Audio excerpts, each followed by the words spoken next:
I never imagined that watching my older brother Marcus tear apart my life achievements over cranberry sauce and turkey would become the catalyst that transformed me from the family disappointment into the CEO who would hold his entire future in my hands. Even less could I have anticipated the look of absolute horror on his face when he walked into the executive boardroom 3 months later, expecting to impress some faceless hiring manager, only to find me sitting behind the mahogany desk wearing the Cartier watch our grandmother had left me and a smile that had been 3 decades in the making. Before we jump back in, tell us where you're tuning in from, and if this story touches you, make sure you're subscribed, because tomorrow I've saved something extra special for you. But that moment of crystal clear recognition, when years of belittlement and systematic undermining finally met their reckoning, became the turning point that not only validated every risk I had taken in building my own path, but revealed the extraordinary power that comes from refusing to accept other people's definitions of your worth. The Thanksgiving table at my parents' sprawling colonial home in Westchester had been set with the same formal china pattern for as long as I could remember.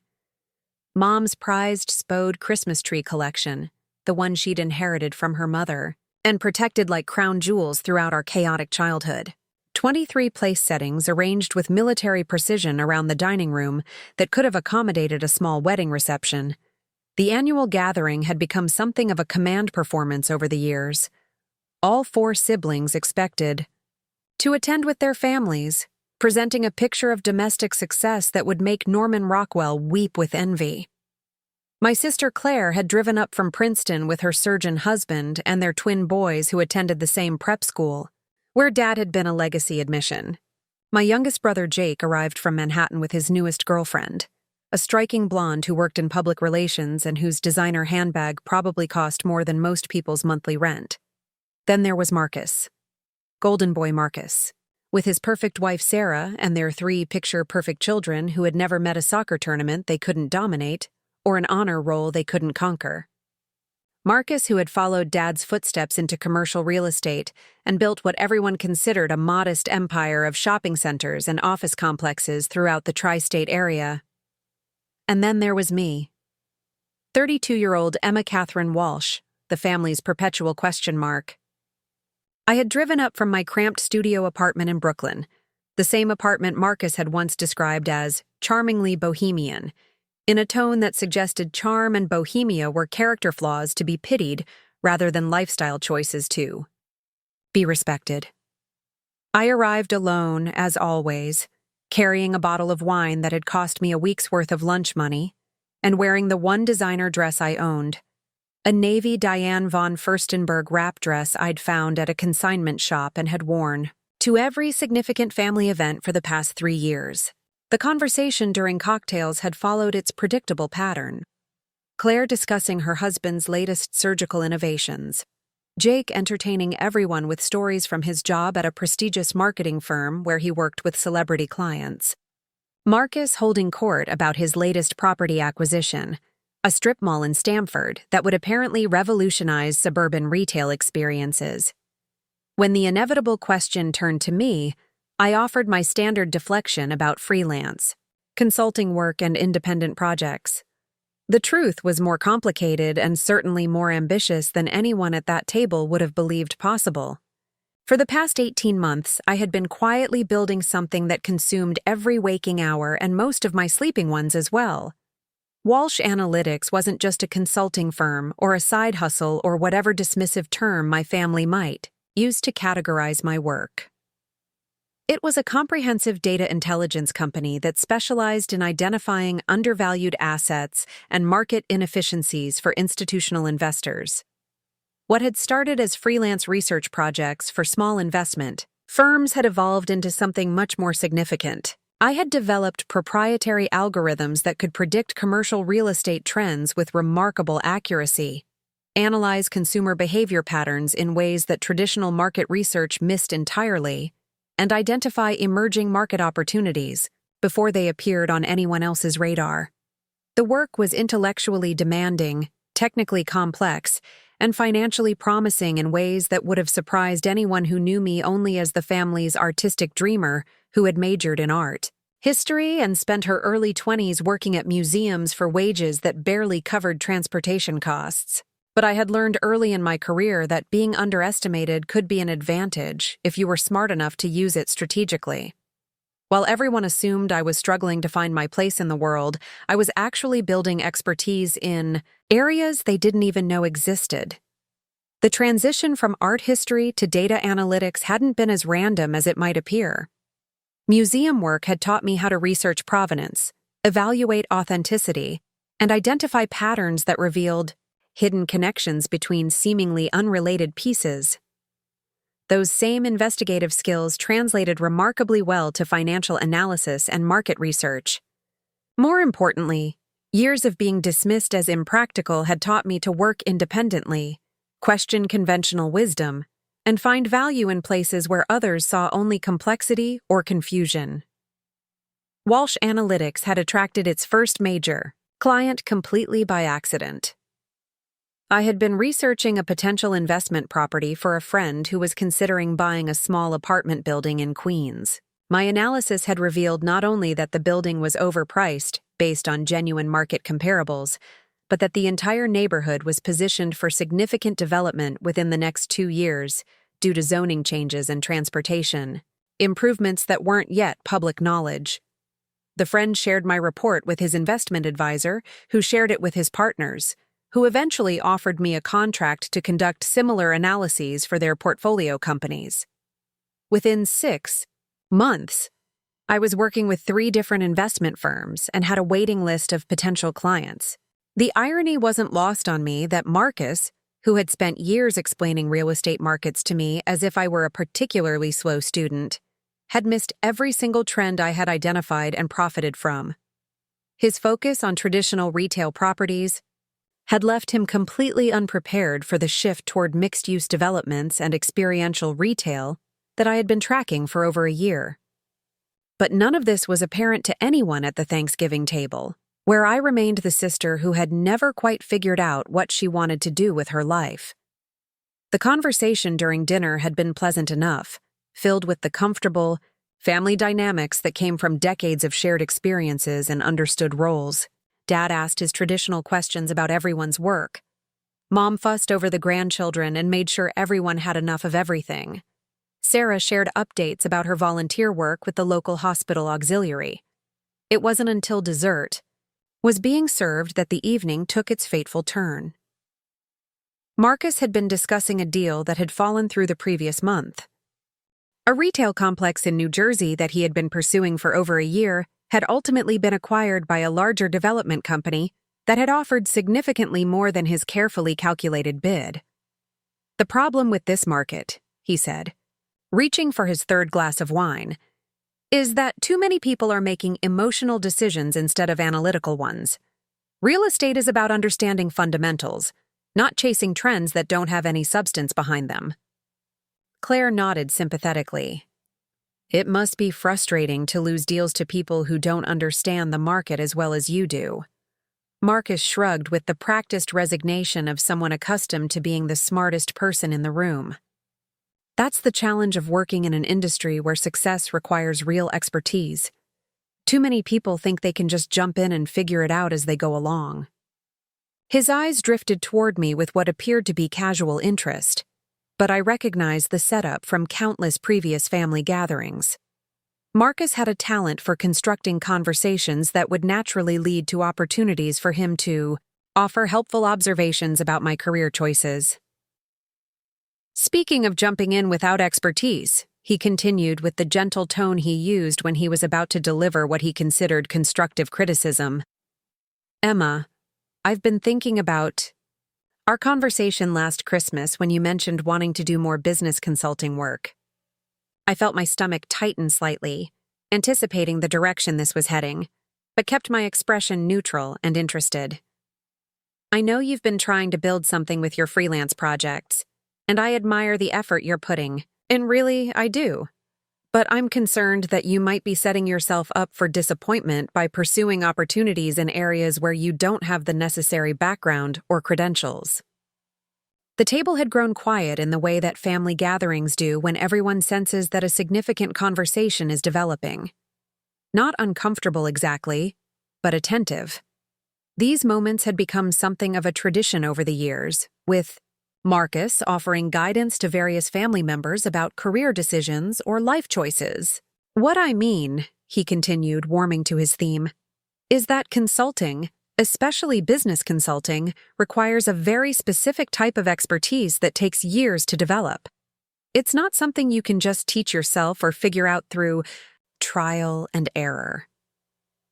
Mom looked concerned, the way she always did when she sensed potential conflict brewing between her children. Marcus, I'm sure Emma knows what she's doing with her work. Of course she does, he agreed quickly, holding up a hand to indicate that his intentions were entirely supportive. I'm not questioning Emma's intelligence or work ethic. She's always been brilliant in her own way. I'm just concerned that she might be wasting her talents trying to break into an industry where success requires very specific qualifications and experience. Dad leaned forward slightly, drawn into the conversation by his natural interest in career development discussions. What kind of qualifications are you thinking about, Marcus? Well, for serious business consulting, you really need an MBA from a top-tier program or significant experience at a major consulting firm or both. You need established relationships with clients who trust your judgment based on a proven track record. You need access to resources and data that individual consultants simply can't afford. He turned back to me with an expression of genuine concern mixed with what he probably thought was helpful honesty. Emma has an art history degree and museum experience, which is wonderful for what it is. But it doesn't translate to business strategy or financial analysis or market research. The familiar sting of being categorized and dismissed was complicated by the knowledge that Marcus had no idea what I had actually been accomplishing over the past year and a half. Part of me wanted to share details about Walsh Analytics, about the clients who paid premium rates for my market analysis, about the investment opportunities I had identified that had generated substantial returns. But a larger part of me had learned from years of family dynamics that premature revelations often created more problems than they solved. Marcus, like the rest of my family, would need concrete proof before he could recalibrate his understanding of my capabilities. I appreciate your concern, I said carefully, keeping my tone light and non-confrontational. I'm still exploring different directions and seeing what develops naturally.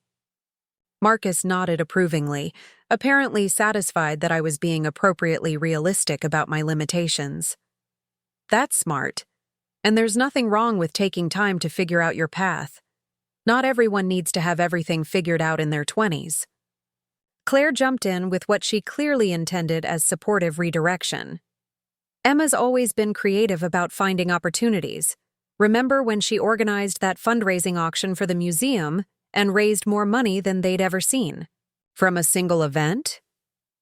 Exactly, Marcus agreed enthusiastically. Emma has real talents in areas like event planning and creative projects. There are plenty of opportunities in nonprofit work or arts administration where her background would be perfectly suited. The suggestion hung in the air like a gentle but firm redirect back toward what the family considered my appropriate lane. Preparing and narrating this story took us a lot of time, so if you are enjoying it, subscribe to our channel. It means a lot to us. Now back to the story. Marcus wasn't being cruel or deliberately condescending. In his mind, he was offering helpful guidance that would save me from the disappointment of pursuing goals that were beyond my realistic reach. But his assessment cut deeper than he realized, not because it was harsh, but because it revealed how completely he had misunderstood everything about my ambitions, capabilities, and actual accomplishments. Sarah, sensing that the conversation might be becoming uncomfortable for me, attempted to lighten the mood. Well, whatever Emma decides to pursue, I'm sure she'll be successful at it. She's always been the most determined person in this family when she sets her mind to something. Marcus smiled indulgently. Determination is important, but it's not everything. Sometimes the most loving thing you can do for someone is help them understand when they might be setting themselves up for failure. The word hung in the air with unexpected weight, failure, not disappointment or challenge or learning experience. Failure. Marcus, Mom said quietly, her tone carrying the gentle warning that suggested he might want to reconsider his approach. But Marcus had apparently decided that this moment called for complete honesty, the kind of direct conversation that would ultimately be helpful even if it was temporarily painful. He leaned forward slightly, his expression serious but not unkind. "Look, Emma, I love you, and that's exactly why I think someone needs to say this. You're 32 years old, and you're still trying to figure out what you want to be when you grow up. You've bounced from job to job, project to project, always convinced that the next thing is going to be your big break." The room had grown completely silent, except for the distant sound of children playing in the living room and the quiet tick of the grandfather clock in the hallway. "You spent 4 years in college studying something with no practical applications, then another 6 years working at museums for salaries that barely covered your expenses. Now you're convinced that you can just transition into business consulting. Based on what? A few freelance projects that probably aren't even covering your rent?" His voice remained calm and reasonable, which somehow made his words more devastating than if he had been angry or emotional. "At some point, you have to accept that maybe this entrepreneurial dream isn't realistic. Maybe it's time to find a stable job with benefits and a real salary. Something that builds toward a secure future, instead of these constant experiments that never seem to go anywhere." The silence that followed felt endless. I could see Dad processing Marcus's words, probably finding them harsh but not entirely unreasonable. Mom looked torn between wanting to defend me and recognizing that Marcus might be expressing concerns she had harbored privately. Claire was studying her dessert plate with the intense focus of someone desperately wishing she were anywhere else. Jake had pulled out his phone and was apparently absorbed in something that required his immediate attention. But it was Sarah's expression that surprised me most. Instead of the sympathetic agreement I might have expected, she looked uncomfortable, almost embarrassed by her husband's directness. "I think," I said finally, my voice steadier than I had expected, "that we might have different definitions of failure and success." Marcus nodded, apparently relieved that I was responding rationally rather than defensively.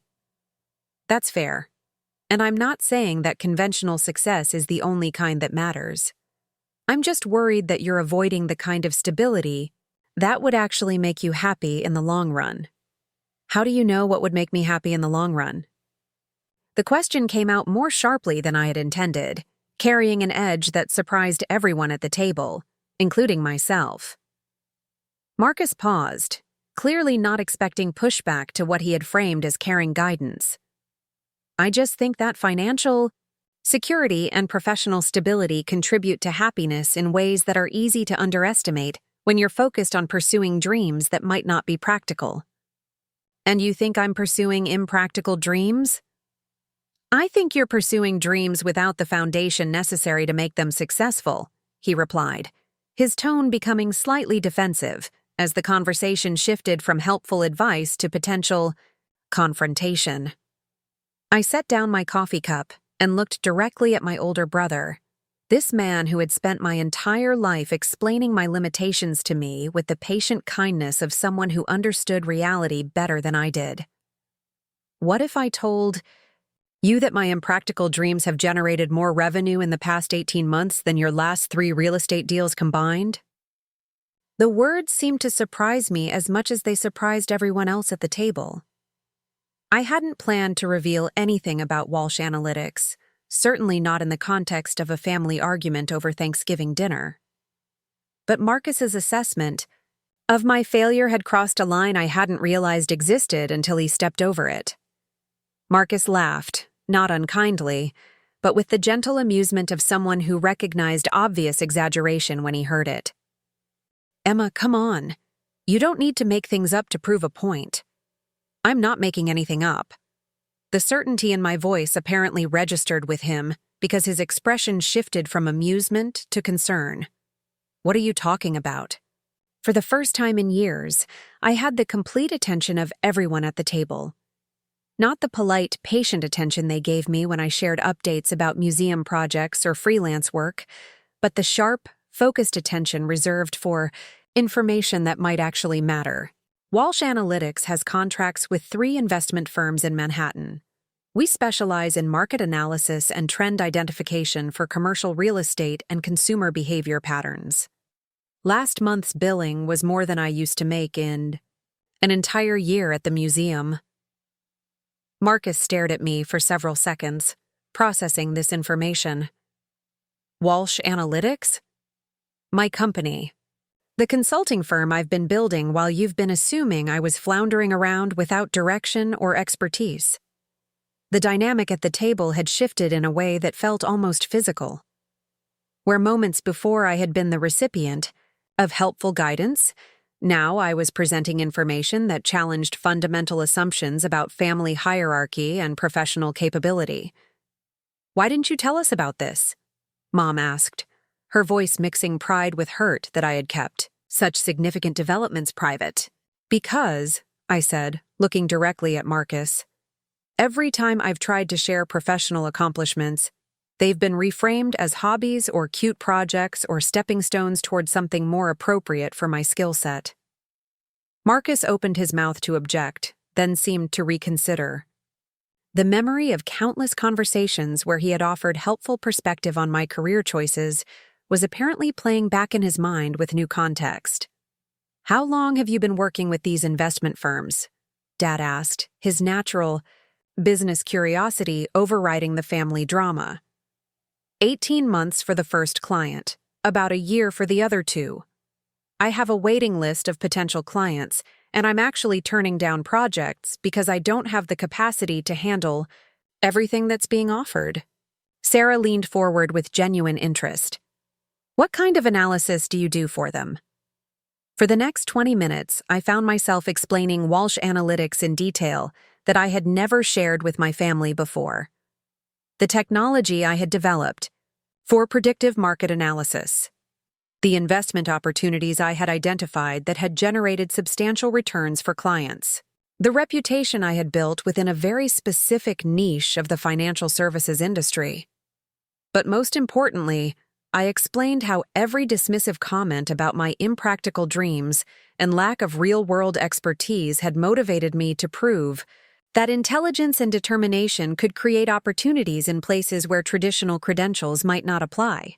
Marcus listened with an expression that shifted from skepticism to surprise to something that might have been respect. When I finished, he sat quietly for several minutes before responding. "Why didn't you ever tell me about any of this?"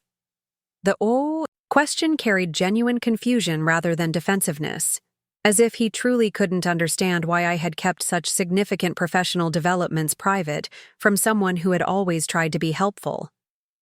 "Because," I said gently, recognizing that this moment called for honesty rather than victory, "you had already decided what I was capable of based on my background and early career choices.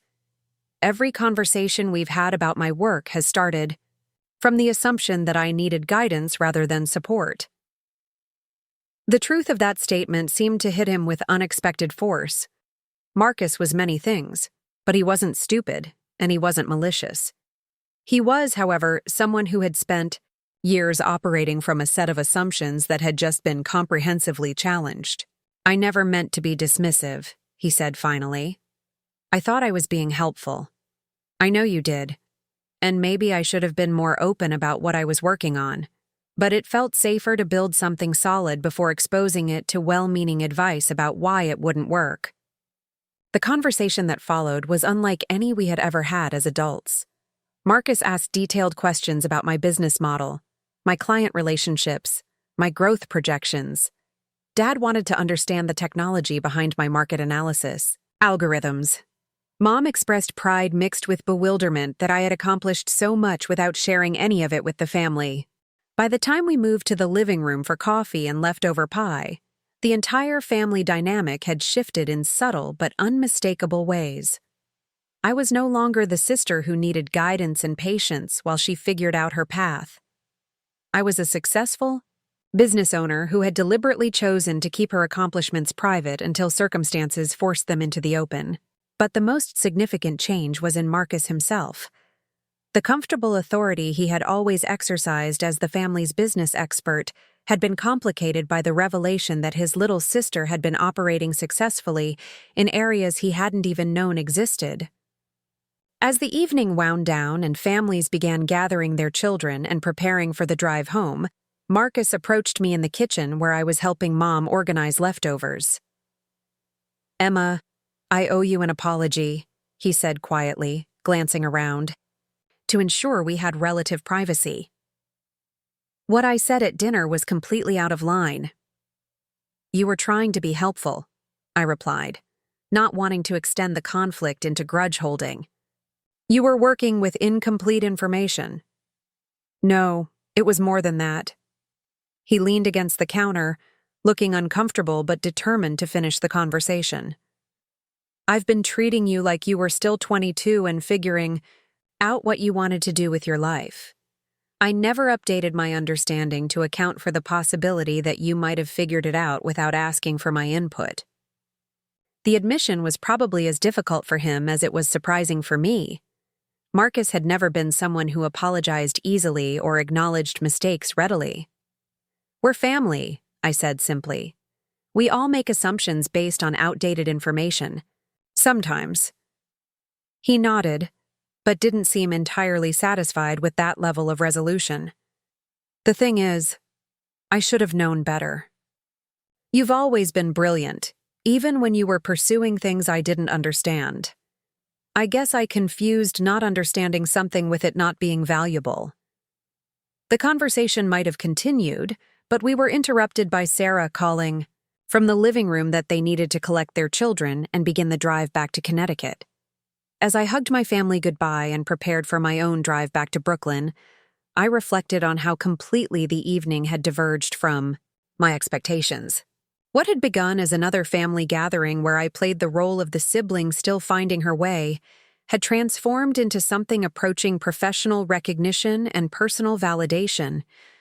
But more than that, it had clarified something important about the invisible boundaries that had shaped my relationship with my family for years.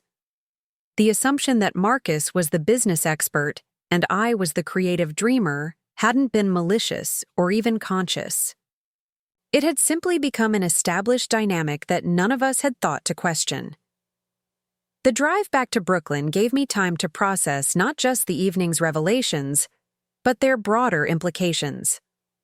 For 18 months, I had been building Walsh Analytics, while operating under the assumption that my family wouldn't understand or value what I was creating. That assumption had led me to keep my accomplishments private, which had inadvertently reinforced their perception of me as someone still searching for professional direction. The cycle had been self-perpetuating in ways that none of us had recognized, until it was broken by Marcus's assessment of my impending failure. As I pulled into the parking space behind my building, I realized that the evening had accomplished something more significant than just correcting misconceptions about my career. It had forced me to articulate the value and scope of what I had been building, not just to my family, but to myself. Walsh Analytics wasn't just a successful consulting firm. It was proof that intelligence, determination, and willingness to work independently could create opportunities that traditional career paths might never have offered. But more importantly, it was evidence that being underestimated could be transformed from a limitation into an advantage if you were willing to work harder and think more creatively than people expected. The next morning, I sat in my studio apartment, reviewing client projects and planning the week ahead. 3 proposals to complete, 2 market analyses to finalize, and a presentation to prepare for a potential new client who had been recommended by one of my existing investment firm partners. The routine was familiar and satisfying in ways that my museum work had never been. Each project presented complex analytical challenges that required creativity, technical skill, and deep research. The financial rewards were substantial enough, to provide genuine security and independence. The professional recognition was growing within the specialized community where my expertise was valued. But the previous evening had added a new dimension to my satisfaction with the work I was doing. For the first time, my family understood that Walsh Analytics represented real accomplishment rather than hopeful experimentation. That understanding mattered more than I had realized it would. My phone buzzed with a text message from Sarah. "Thank you for sharing what you've been working on. I had no idea how much you'd accomplished. Marcus feels terrible about what he said at dinner. He's really proud of you, even if he didn't express it well." A follow-up message arrived a few minutes later. "Also, I'm curious about your market analysis work. My nonprofit board has been discussing hiring consultants to help us understand demographic trends in our service area. Would you be interested in talking about what kind of research might be helpful?" The offer represented exactly the kind of organic business development that I had hoped might eventually emerge from sharing my work with family and friends. But more than that, it suggested that the previous evening's revelations might lead to ongoing conversations about my professional capabilities, rather than just temporary correction of misconceptions. Over the next several days, I found myself thinking frequently about the dinner conversation and its implications. Marcus's characterization of me as someone heading toward failure had been devastating, not because it was harsh, but because it had forced me to confront how completely I had allowed my family's perceptions to remain disconnected from my actual accomplishments. The disconnect hadn't been entirely their fault. I had chosen to keep Walsh Analytics largely private, partly from a desire to build something solid before exposing it to outside opinions, but partly from a fear that sharing premature information might invite the kind of helpful guidance that had shaped so many previous conversations about my career choices. But maintaining that privacy had created its own problems. Without access to information about what I was actually accomplishing, my family had continued to operate from assumptions based on my earlier career struggles and their understanding of my personality and capabilities. The result had been a kind of invisible boundary that defined what kinds of success were possible for me based on their perception of my limitations, rather than any objective assessment of my potential. Marcus's Thanksgiving assessment had inadvertently shattered that boundary by forcing both of us to confront the gap between assumption and reality. But as the week progressed, I began to recognize that the evening's revelations had created as many new challenges as they had resolved old ones. The family dynamic that had positioned Marcus as the business expert offering guidance to his struggling sister had been comfortable in its familiarity, even when it was frustrating in its limitations. The new dynamic, where we were more like professional peers with different areas of expertise, would require adjustment and conscious effort from both of us. More importantly, the success of Walsh Analytics was raising questions about long-term goals and strategic direction that I hadn't been forced to consider while I was focused on proving the viability of the basic business model. How large did I want the company to become? What kind of clients did I want to work with? Did I want to hire employees and build a traditional firm, or maintain the flexibility and independence that came from operating as a specialized sole proprietorship? These were exactly the kinds of strategic questions that Marcus had been trained to think about through his MBA program and years of experience in commercial real estate development.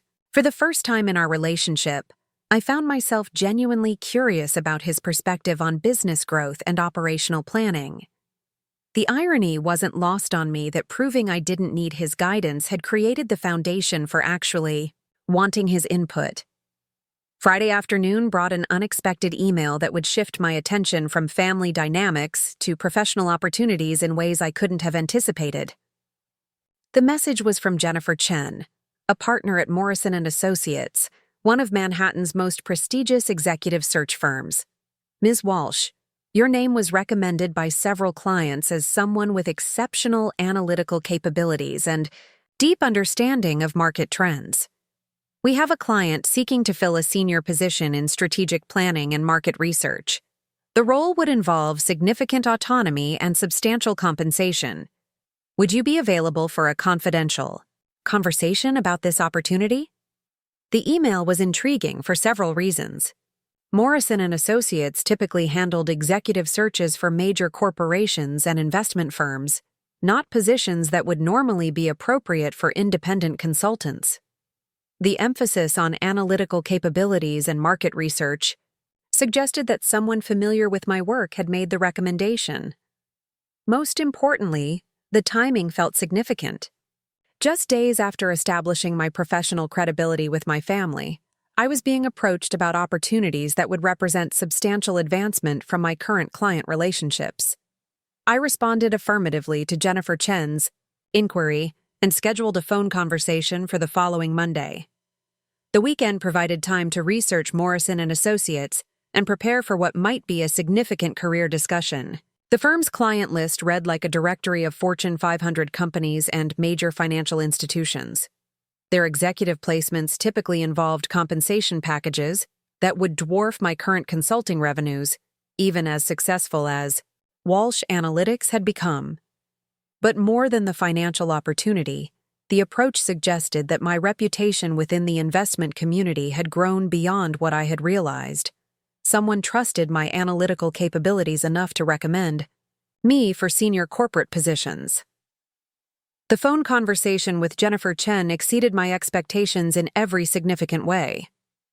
The position she described was with Meridian Capital, a mid-sized investment firm that specialized in identifying and developing undervalued commercial properties.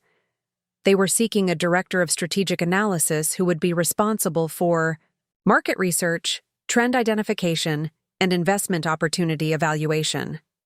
The role seemed designed specifically for someone with my background and expertise. The compensation package included a base salary that was more than double my best year of consulting revenues, plus performance bonuses tied to the success of investment recommendations.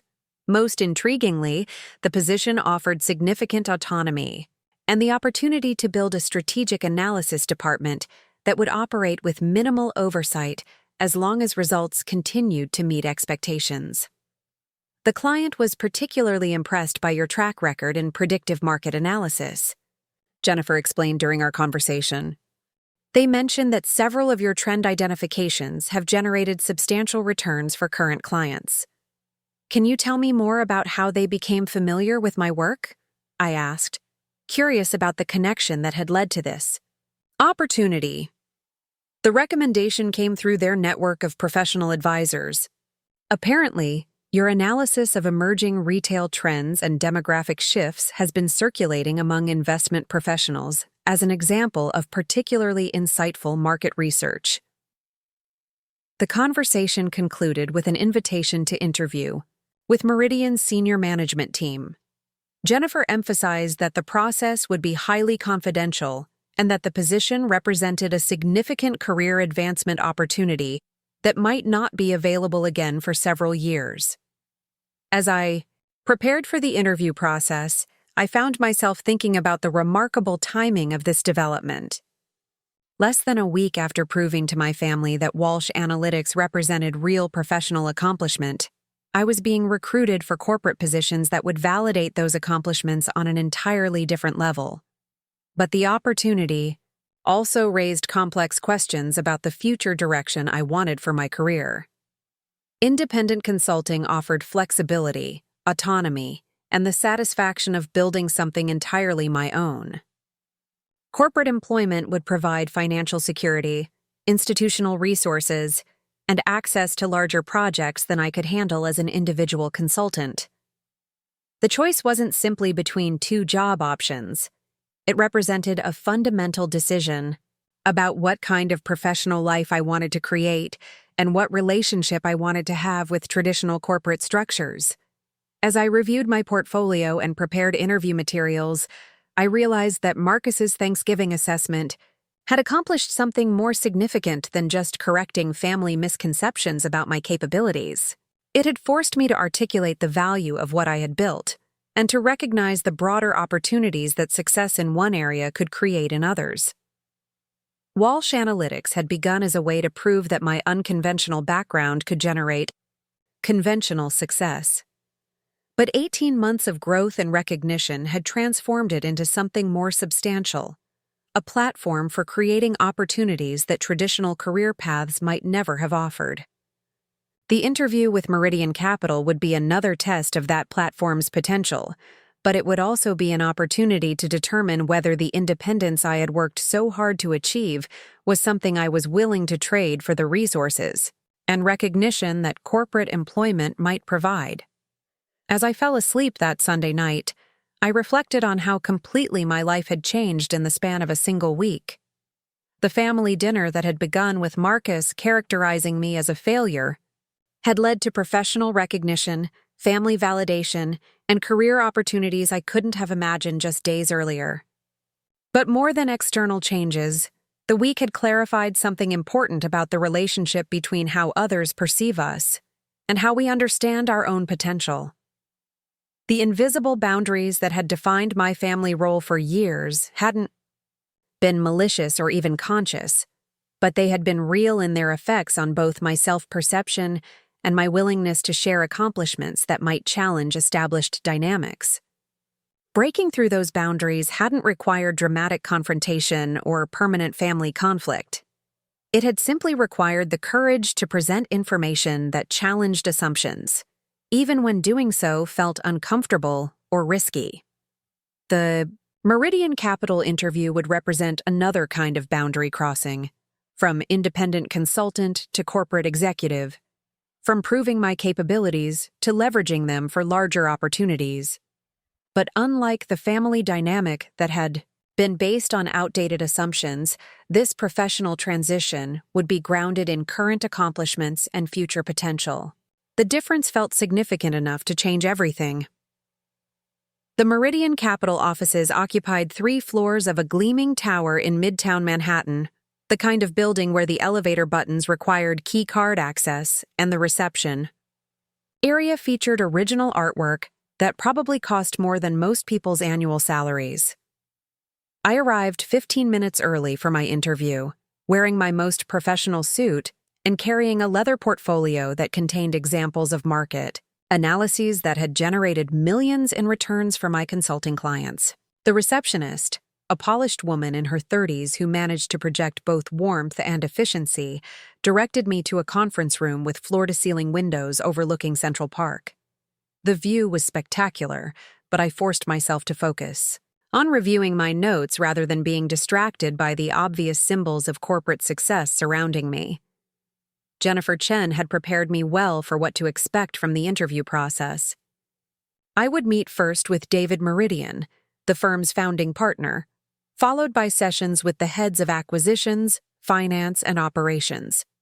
The final conversation would be with the entire senior management team, where I would present a brief analysis of a market opportunity they would provide on the spot. What Jennifer hadn't prepared me for was the immediate sense of belonging I felt as soon as David Meridian began describing the role and the company's strategic vision.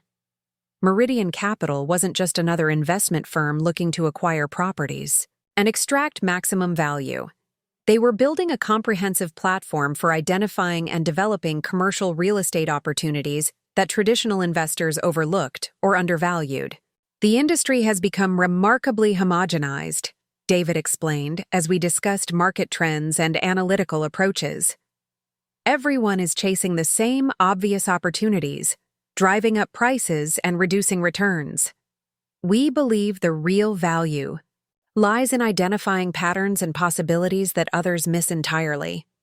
His description of Meridian's investment philosophy aligned perfectly with the approach I had developed for Walsh Analytics. Instead of competing directly with larger firms that had more resources and established relationships, we focused on finding opportunities in spaces they ignored or considered too complex to analyze effectively.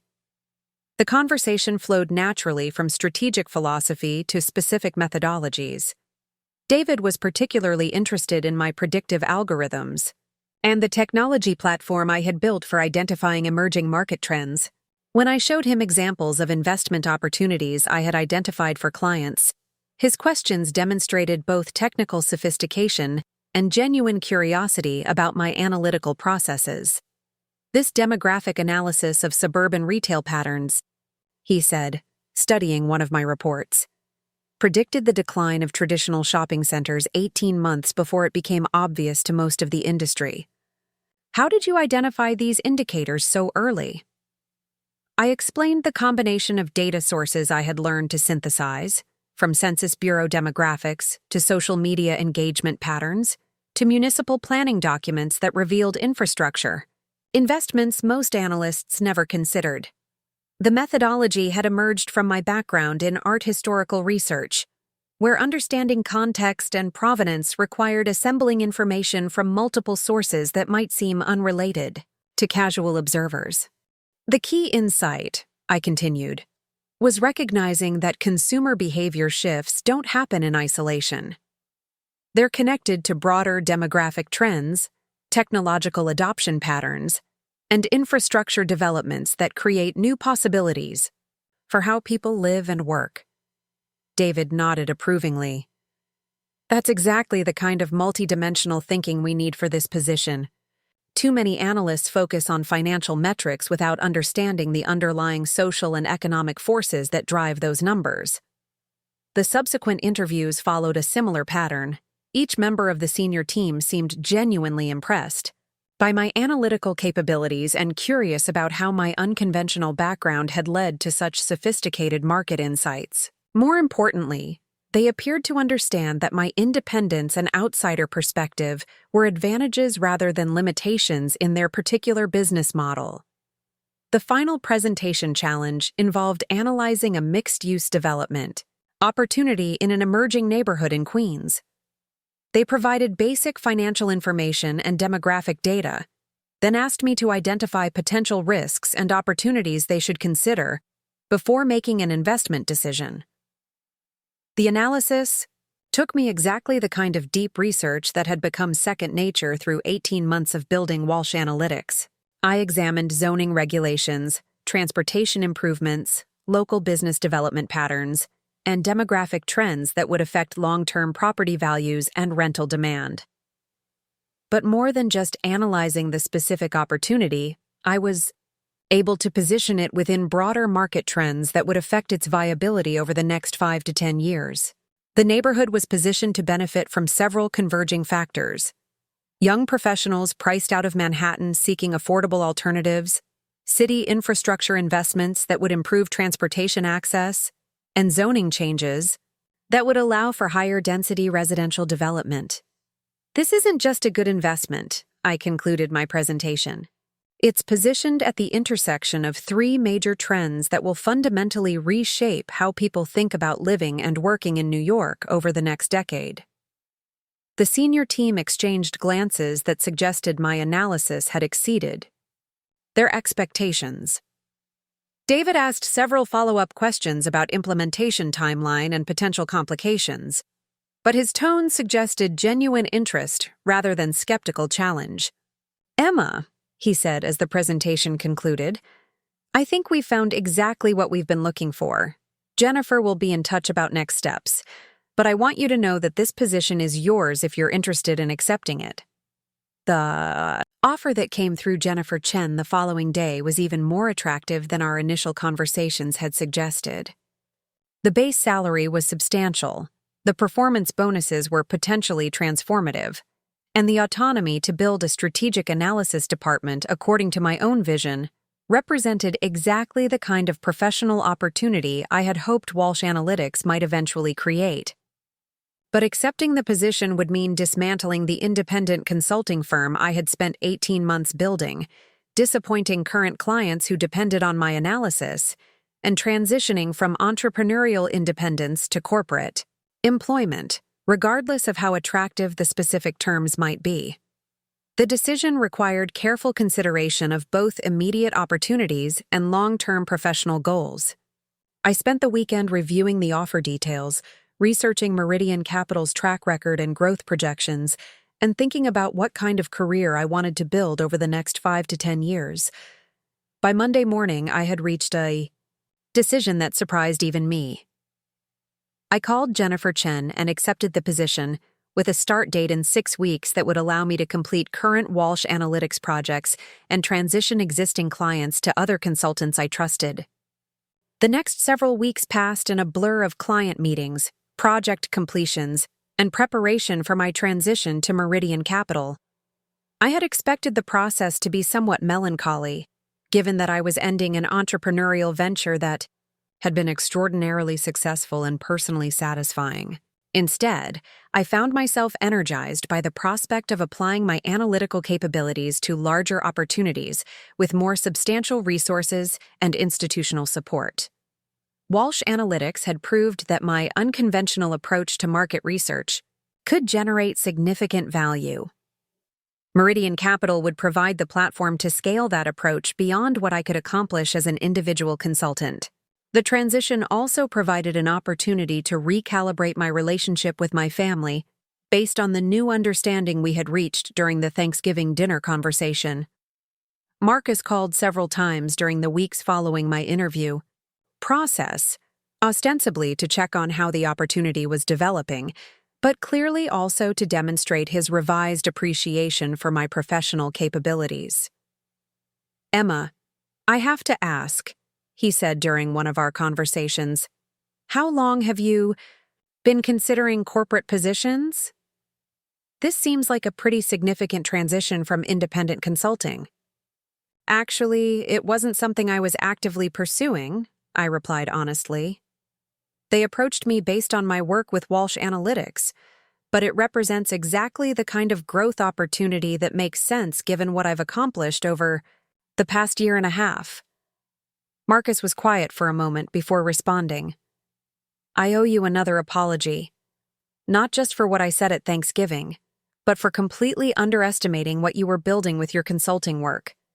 This Meridian position sounds like the kind of career advancement that most people work for decades to achieve."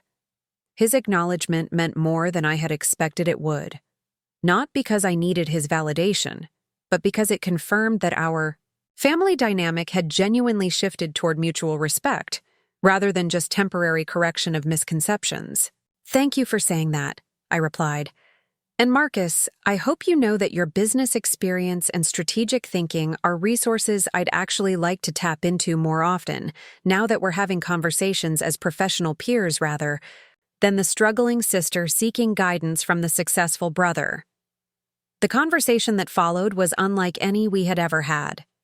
Marcus shared insights about corporate culture navigation, strategic planning processes, and operational considerations that would be relevant to my new role. I found his perspective genuinely helpful, not because I needed basic guidance about how business worked, but because his experience provided valuable context for challenges I might encounter in my specific situation. More importantly, the conversation established a foundation for ongoing professional dialogue that transcended our family relationship without replacing it. My first day at Meridian Capital arrived on a crisp February morning that seemed to promise new beginnings and fresh possibilities. The office that had been prepared for me was larger than my entire Brooklyn apartment, with windows facing both Central Park and the Manhattan skyline. The technology resources were state-of-the-art, and my assistant, a remarkably efficient woman named Patricia, who had worked in financial services for over 20 years, had already organized meetings with key personnel and prepared briefings on current investment opportunities. But what impressed me most was the immediate access to resources that would have taken years to develop as an independent consultant. Proprietary databases, research partnerships with major universities, and analytical tools that cost more than Walsh Analytics' entire annual revenue. David Meridian stopped by during my first morning to welcome me officially and discuss immediate priorities. "Emma, I want you to know that we hired you specifically because of your independent perspective and unconventional approach to market analysis," he said, settling into one of the chairs facing my desk. "The last thing we want is for you to conform to how other firms conduct research. We want you to do exactly what you've been doing, just with more resources and larger opportunities." His reassurance addressed concerns I hadn't fully articulated about maintaining my analytical independence within a corporate structure. The success of Walsh Analytics had been built on my willingness to question conventional wisdom and identify patterns that others missed. Corporate employment sometimes discouraged exactly that kind of contrarian thinking. I appreciate that perspective, I replied. My most successful analyses have come from combining multiple data sources that aren't typically considered together and looking for connections that traditional research methods might overlook. David nodded enthusiastically. That's exactly what we need. The industry has become too focused on incremental improvements to established methodologies. We believe the next generation of investment opportunities will be identified by people who think differently about market analysis entirely. Over the next several weeks, I began building the strategic analysis department according to my own vision of how comprehensive market research should function. Instead of the traditional model where analysts focused on narrow specializations, I created a more integrated approach that examined commercial real estate opportunities within broader economic and social contexts. The methodology proved immediately successful. My first major analysis, examining warehouse and distribution opportunities in secondary markets outside major metropolitan areas, identified investment possibilities that generated substantial returns within the first quarter. The second project, focusing on mixed-use developments in emerging neighborhoods, produced even more dramatic results. But it was the third analysis that would inadvertently set the stage for the most significant personal revelation of my new career. Patricia had scheduled a routine meeting to review potential consulting firm partnerships that might provide specialized research capabilities to supplement our internal analysis capabilities. The meeting was with Harrison Strategic Group, a mid-sized consulting firm that specialized in market research for commercial real estate development. I was reviewing their company profile and recent project summaries when something caught my attention that made me pause and examine the materials more carefully. Their client list included several companies I recognized from Marcus's business network, and their recent projects focused heavily on retail property development in markets throughout the tri-state area. More intriguingly, their analytical approach seemed remarkably similar to traditional methodologies that I had found insufficient for identifying emerging market opportunities. They appeared to be exactly the kind of conventional consulting firm that missed the patterns and possibilities I had built my reputation on recognizing. The meeting was scheduled for Thursday afternoon. On Wednesday evening, Patricia forwarded me the resumes of the Harrison Strategic Group team members who would be attending, along with project summaries they had submitted as examples of their analytical capabilities. I was reviewing these materials in my apartment when I came across a resume that made me stop reading entirely and stare at the document with complete bewilderment. Marcus Walsh, Senior Associate, Harrison Strategic Group, MBA, Columbia Business School, 5 years experience in commercial real estate development with Walsh Properties, specialized expertise in retail property analysis and market feasibility studies. The resume went on to detail his experience with shopping center development, his track record in property acquisition, and his analytical capabilities in market research and financial modeling. But what struck me most powerfully was the realization that Marcus was actively seeking new employment opportunities in exactly the areas where my expertise had become most valued. According to the cover letter attached to his resume, Marcus was interested in transitioning from property development to strategic consulting because he believed his practical experience in real estate acquisition would translate well to advising other developers and investors. The irony was breathtaking. Less than 3 months after dismissing my business consulting ambitions as unrealistic dreams destined for failure, Marcus was applying for positions that required exactly the kind of market analysis expertise I had spent the past year and half developing.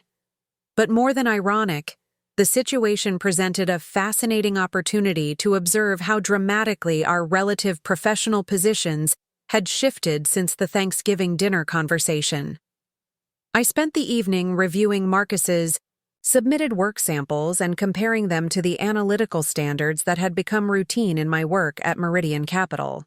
The quality was competent but unremarkable. Exactly the kind of conventional analysis that missed the patterns and opportunities I had been hired to identify. His market research methodology relied heavily on standard industry reports and demographic data that were readily available to any analyst. His investment recommendations focused on obvious opportunities that multiple firms would likely pursue, driving up prices and reducing returns. His risk assessments failed to consider broader, social and economic trends that could fundamentally alter market conditions. Most tellingly, his analysis of retail property trends had completely missed the demographic and technological shifts that I had been tracking for over 2 years, and that were already beginning to reshape consumer behavior in measurable ways.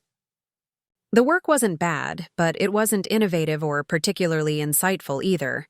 It represented exactly the kind of incremental thinking that David Meridian had hired me to replace with more sophisticated and forward-looking analytical approaches. Thursday morning, I arrived at the office with mixed emotions about the upcoming meeting. Part of me was curious to see how Marcus would handle discovering that his little sister was now in a position to evaluate his professional qualifications for a consulting role he was hoping to secure. But a larger part of me was genuinely interested in whether the interview process might lead to productive professional collaboration. Despite our family dynamics, Marcus was intelligent and experienced in areas that could potentially complement the strategic analysis work I was building at Meridian Capital. The question was whether he could adapt his conventional analytical approach to the more innovative methodologies we were developing, and whether he could accept being guided by the sister he had recently characterized as heading toward professional failure. Patricia had scheduled the meeting for 2 p.m. in the large conference room with windows overlooking Central Park. The Harrison Strategic Group team would present their capabilities and recent project results, followed by discussion of potential partnership opportunities for specific research projects. I spent the morning preparing questions that would evaluate their analytical sophistication and determine whether their methodologies could add value to our research capabilities. But I also found myself preparing mentally for what promised to be a remarkable family encounter disguised as a business meeting. At 1:45, Patricia knocked on my office door to let me know that the Harrison Strategic Group team had arrived and was waiting in the conference room. I gathered my materials and walked down the hallway, wondering if anything in Marcus's experience had prepared him for the conversation we were about to have. I opened the conference room door to find 3 people sitting around the table reviewing presentation materials. 2 I didn't recognize. A woman in her 40s who appeared to be the senior partner, and a younger man who was probably a junior analyst. The third person, studying a spreadsheet with the focused concentration I remembered from countless family gatherings, was unmistakably my brother. Marcus looked up as I entered the room, and the expression that crossed his face was unlike anything I had ever seen from him before. Not surprise exactly, because he had clearly read my name in the meeting materials. Not embarrassment, because he had no reason to be embarrassed about pursuing legitimate business opportunities. What I saw was something closer to recognition. The sudden understanding that the professional dynamic between us had shifted in ways that neither of us had fully comprehended until this moment. "Good afternoon," I said, addressing the group professionally while making direct eye contact with Marcus. "I'm Emma Walsh, Director of Strategic Analysis for Meridian Capital. Thank you for coming in to discuss potential partnership opportunities." The senior partner, who introduced herself as Rebecca Harrison, began the presentation with an overview of their firm's capabilities and recent project successes. The junior analyst, David Kim, provided technical details about their research, methodologies, and analytical tools. Throughout their presentations, I found myself stealing glances at Marcus, who was watching me with an expression that seemed to shift between professional attention and personal bewilderment. When Rebecca asked him to present examples of his analytical work, he stood and moved to the front of the room with the same confident demeanor he had always displayed in family business discussions. But something was different now. Where his Thanksgiving dinner authority had been based on the assumption that he understood business principles better than anyone else at the table, his conference room presentation was being delivered to someone whose expertise had been specifically recruited by a firm that specialized in identifying analytical approaches superior to conventional industry standards. Marcus's presentation was competent and well-organized, covering his experience with retail property analysis and market feasibility studies. He discussed several successful projects where his research had contributed to profitable investment decisions, and he outlined his methodology for evaluating commercial real estate opportunities. But as he spoke, I found myself noting the limitations and blind spots in his approach with the same analytical precision I would apply to any other consultant's work. His demographic analysis relied on census data without considering social media engagement patterns or consumer behavior trends that provided earlier indicators of neighborhood change. His risk assessment focused on financial metrics without examining infrastructure developments or zoning modifications that could fundamentally alter property values. Most significantly, his market trend identification was entirely reactive, based on recognizing changes that had already become obvious, rather than predicting shifts that were still developing. When Marcus finished his presentation, Rebecca turned to me expectantly. "Do you have any questions about our analytical capabilities or the examples Marcus has shared?" The moment felt surreal in its role reversal. 3 months earlier, Marcus had been explaining to me why my business consulting ambitions were unrealistic based on my lack of proper qualifications and industry experience. Now I was in a position to evaluate his analytical capabilities and determine whether his methodology met the standards required for potential collaboration with Meridian Capital. "I'm interested in your approach to predictive market analysis," I said, directing my question to Marcus specifically. "The examples you've shared focus on identifying opportunities based on current market conditions. How do you identify emerging trends before they become apparent to other analysts?" Marcus paused for a moment, clearly recognizing that this question went to the heart of the analytical sophistication that distinguished conventional consulting from the innovative approach Meridian Capital was seeking. "We rely primarily on comprehensive analysis of historical data and established market indicators," he replied carefully. "Our experience has been that the most reliable investment decisions are based on proven patterns rather than speculative trend projections." His answer was perfectly reasonable within the context of traditional real estate analysis, but it revealed exactly the kind of limitation that David Meridian had hired me to overcome. Harrison Strategic Group was positioned to identify obvious opportunities that multiple firms would pursue, not to discover possibilities that others missed entirely. "That's an interesting perspective," I replied diplomatically. "At Meridian Capital, we've found that the most profitable opportunities often emerge from recognizing patterns before they become established market indicators. Our analytical approach focuses on identifying early signals that suggest fundamental shifts in consumer behavior or demographic trends." I activated the conference room display and pulled up one of my recent analyses, a study of suburban office space demand that had identified emerging opportunities in secondary markets 6 months before they became obvious to traditional commercial real estate investors. This analysis, for example, predicted the shift toward distributed office space in suburban locations by examining remote work adoption patterns, transportation cost trends, and municipal development incentives that weren't being considered by conventional market research. Marcus studied the display with obvious interest, asking several questions about data sources and analytical methodology. His questions were intelligent and demonstrated genuine curiosity about approaches that differed from his established methods.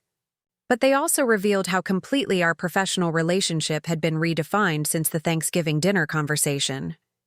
Where he had once offered guidance about business strategy based on his superior education and experience, he was now asking for information about analytical techniques he hadn't encountered before. Where I had once been the recipient of helpful advice about realistic career expectations, I was now explaining methodologies that his firm might need to adopt in order to compete effectively for sophisticated consulting projects. The meeting continued for another hour, covering potential collaboration opportunities and specific projects where Harrison Strategic Group's expertise might complement Meridian Capital's analytical capabilities. The conversation was professional and productive. But underneath the business discussion, both Marcus and I were clearly processing the remarkable shift in our relative positions. As the meeting concluded and the Harrison Strategic Group team prepared to leave, Rebecca shook my hand and expressed enthusiasm about potential partnership opportunities. "Emma, your analytical approach is exactly what the industry needs to move beyond conventional thinking," she said. "I hope we'll have opportunities to work together on projects that would benefit from combining our practical development experience with your innovative research methodologies." Marcus hung back as his colleagues headed toward the elevator, clearly wanting a moment of private conversation before departing. "Emma," he said quietly, "I know this is probably awkward, given our conversation at Thanksgiving. I want you to know that I had no idea you were working here when we submitted our partnership proposal." "I figured as much," I replied. "The timing is pretty remarkable, though." He nodded, looking uncertain about how to navigate the conversation. "I also want you to know that your questions during the meeting were exactly the kind of analytical challenges I hoped I'd encounter in strategic consulting work. Even if this particular partnership doesn't develop, the discussion has given me a lot to think about regarding my own methodology." His acknowledgement surprised me with its directness and apparent sincerity. The Marcus who had dismissed my business consulting ambitions at Thanksgiving might have been defensive about having his analytical approach questioned by his little sister. This Marcus seemed genuinely interested in learning from someone whose expertise he was beginning to recognize. "I appreciate that perspective," I said. "And Marcus, regardless of our family relationship, your practical experience in property development could add real value to the kind of market analysis we're doing here. The question is whether you're interested in adapting your approach to incorporate the predictive methodologies we've found most effective." "What would that involve?" he asked, his tone suggesting genuine curiosity rather than polite inquiry. For the next 15 minutes, we discussed analytical techniques I had developed for identifying emerging market opportunities, data sources that provided earlier indicators than traditional industry reports, and methodological approaches that could enhance the conventional analysis Harrison Strategic Group was currently providing to their clients. Marcus asked thoughtful questions and seemed genuinely engaged with concepts that represented significant departures from his established methods. But more importantly, he appeared willing to consider that his sister might have developed expertise in areas where his own knowledge was limited. As he prepared to leave, Marcus paused at the conference room door. "Emma, I meant what I said at Thanksgiving about owing you an apology, but I think I owe you a bigger one now. Not just for underestimating what you'd accomplished, but for not recognizing that you might have developed expertise I could actually learn from." The admission carried weight that went beyond our immediate business discussion. It suggested that the family dynamic we had established over decades might be capable of evolving in ways that neither of us had previously considered. "Thank you for saying that," I replied. "And Marcus, I hope you know that having professional respect for each other doesn't require changing our family relationship. If anything, it might make our conversations more interesting." After he left, I remained in the conference room for several minutes, processing what had just occurred. The meeting that had begun as a routine evaluation of potential consulting partnerships had become something far more significant, a complete reversal of the professional dynamic that had shaped my relationship with Marcus throughout our adult lives. The irony of the situation wasn't lost on me. In seeking consulting opportunities that would leverage his real estate development experience, Marcus had unknowingly positioned himself to be evaluated by the sister whose business consulting ambitions he had recently dismissed as unrealistic. But more than ironic, the encounter had demonstrated how completely our relative professional positions had shifted in just 3 months. The analytical expertise that Marcus had once suggested I lacked had become valuable enough for major investment firms to recruit and compensate at levels that exceeded his current income. The market research capabilities he had characterized as impractical had proven sophisticated enough to generate substantial returns for institutional investors. Most significantly, the business consulting work he had warned me against pursuing had evolved into strategic analysis responsibilities that positioned me to evaluate his own consulting capabilities and determine whether his firm met the standards required for collaboration with Meridian Capital. The reversal was so complete that it almost seemed orchestrated by some cosmic sense of justice, except that it had emerged naturally from choices and accomplishments that neither of us had fully understood at the time they were developing.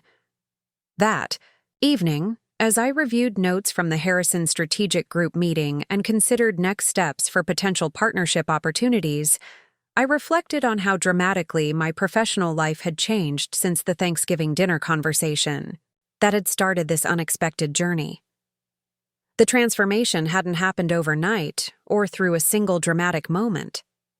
It had emerged gradually through 18 months of building Walsh Analytics, followed by the opportunity to scale that expertise through Meridian Capital, culminating in a position where I could evaluate consulting proposals from firms that included my own brother. But the real significance wasn't in the professional advancement or financial success, as satisfying as those outcomes had been. It was in the recognition that intelligence, determination, and willingness to work independently could create opportunities that traditional career paths might never have offered. The invisible boundaries that had once defined what kinds of success were possible for me had been replaced by possibilities I was still discovering. And tomorrow would bring new projects, new challenges, and new opportunities to prove that unconventional thinking could generate conventional success, even when that success redefined the relationship dynamics that had shaped my family for decades. The satisfaction of that realization was more valuable than any job title or salary increase, though I had to admit that the combination of personal validation and professional advancement made for a remarkably complete kind of success. As I prepared to leave the office and head back to my apartment, Patricia knocked on my door with a message that would add yet another layer of complexity to an already remarkable day. Ms. Walsh, I have Rebecca Harrison from Harrison Strategic Group, on line 2. She said she had some follow-up questions about potential partnership opportunities and wanted to discuss next steps. The conversation that followed would begin to establish the framework for a professional collaboration that might prove as transformative for Marcus as Meridian Capital had been for me. But that discussion would have to wait until tomorrow, along with all the other possibilities that seemed to be emerging faster than I could fully process them. For now, it was enough to savor the moment of complete professional validation and the knowledge that the family dynamic that had shaped my self-perception for decades had finally been aligned with the reality of what I had actually accomplished. The emerald bracelet my grandmother had left me caught the office lighting as I gathered my materials, reminding me that the most valuable inheritance isn't money or property, but the confidence to create opportunities that others might not recognize as possible. Tomorrow would bring new challenges and new possibilities, but tonight I could simply appreciate how far I had traveled from the family disappointment who had been lectured about realistic expectations over Thanksgiving dinner to the strategic analysis director who was now positioned to shape my brother's consulting career. The journey had been worth every moment of uncertainty and every risk I had taken to build something entirely my own. The partnership agreement between Meridian Capital and Harrison Strategic Group was finalized 3 weeks after that initial conference room meeting, creating a collaborative framework that would transform both organizations in ways neither had anticipated. What began as a routine vendor evaluation had evolved into something far more significant, a strategic alliance that combined Meridian's innovative analytical methodologies with Harrison's practical development experience. But for Marcus and me, the professional collaboration represented something even more profound. The family dynamic that had positioned him as the business expert offering guidance to his struggling sister had been completely inverted, replaced by a working relationship, where I provided strategic direction while he contributed specialized knowledge within parameters I established. The first joint project assigned to our partnership involved analyzing mixed-use development opportunities in emerging markets throughout the Northeast Corridor. The scope was substantial enough to require Marcus to spend significant time at Meridian Capital offices, working directly with my strategic analysis team to integrate his market knowledge with our predictive research methodologies. Watching him adapt to analytical approaches that differed fundamentally from his established methods provided fascinating insights into both his professional capabilities and his personal character. Marcus had always been intelligent and determined, but I had never seen him function in environments where his expertise was complementary, rather than central to the decision-making process. The adjustment required more humility than I had expected from someone accustomed to being the acknowledged authority in most business discussions. But it also revealed intellectual curiosity and willingness to learn that had been obscured by years of family dynamics where his role was to provide guidance rather than receive it. Your demographic analysis methodology is completely different from anything I learned in business school, he admitted during one of our planning sessions. The data sources you're using weren't even available when I was developing my analytical approach. I'm beginning to understand why conventional market research misses so many opportunities. His acknowledgement represented more than professional courtesy. Marcus was genuinely recognizing that analytical sophistication could emerge from unconventional backgrounds, and that expertise developed independently might offer advantages that traditional education hadn't provided. More importantly, he was demonstrating willingness to recalibrate his understanding of my capabilities based on evidence rather than assumptions. The project results exceeded everyone's expectations, including my own. By combining Marcus's practical development experience with my predictive trend analysis, we identified investment opportunities that generated returns substantially higher than either organization had achieved independently. The collaboration proved that different analytical approaches could enhance rather than compete with each other when integrated thoughtfully. David Meridian was sufficiently impressed by the results to propose expanding the partnership into a more comprehensive strategic alliance. Harrison Strategic Group would establish a permanent liaison position at Meridian Capital, allowing for ongoing collaboration on complex projects that required both innovative research capabilities and practical development expertise. The liaison position was offered to Marcus, recognizing both his analytical contributions and his ability to adapt his methodology to complement our strategic approach. Accepting the role would mean transitioning from his current position at Harrison Strategic Group to become Senior Associate for Development Strategy at Meridian Capital, reporting directly to me as Director of Strategic Analysis. The offer created a remarkable opportunity for professional advancement while simultaneously completing the reversal of our family dynamic in ways that neither of us could have imagined just months earlier. Marcus requested several days to consider the position, recognizing that accepting it would represent a fundamental change in both his career trajectory and our personal relationship.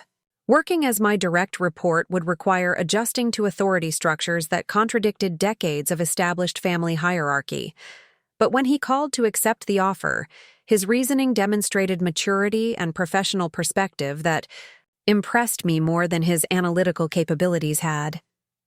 Emma, I want this position because it represents the kind of analytical challenge I've been looking for throughout my consulting career, he said during our conversation. The fact that you're my sister makes it more interesting, not more complicated. I've learned more about sophisticated market research in the past month than I did in 5 years of conventional real estate development. His acceptance marked the beginning of a working relationship that transformed both our professional capabilities and our personal understanding of each other. Marcus brought practical development experience that enhanced the real-world applicability of my theoretical analyses. I provided analytical methodologies that enabled him to identify opportunities he would never have recognized using conventional approaches. But more significantly, our collaboration established a foundation for mutual respect that transcended our family relationship without replacing it. We were able to function as professional colleagues while maintaining the personal connection that had always existed beneath our competitive dynamics. The success of our partnership attracted attention throughout the commercial real estate industry, leading to speaking opportunities at conferences where we presented our integrated analytical approach to audiences of investors and developers. The presentations were consistently well received, establishing both of us as recognized experts in innovative market research methodologies. 6 months after Marcus joined Meridian Capital, we were invited to deliver the keynote address at the ZIA National Commercial Real Estate Conference in Chicago. The speaking opportunity represented significant professional recognition and provided a platform to share our collaborative approach with the industry's most influential decision-makers. But for me, the invitation also represented something more personal: the opportunity to address an audience that included many of the people who had shaped the conventional wisdom about market analysis that I had spent years challenging and ultimately transcending.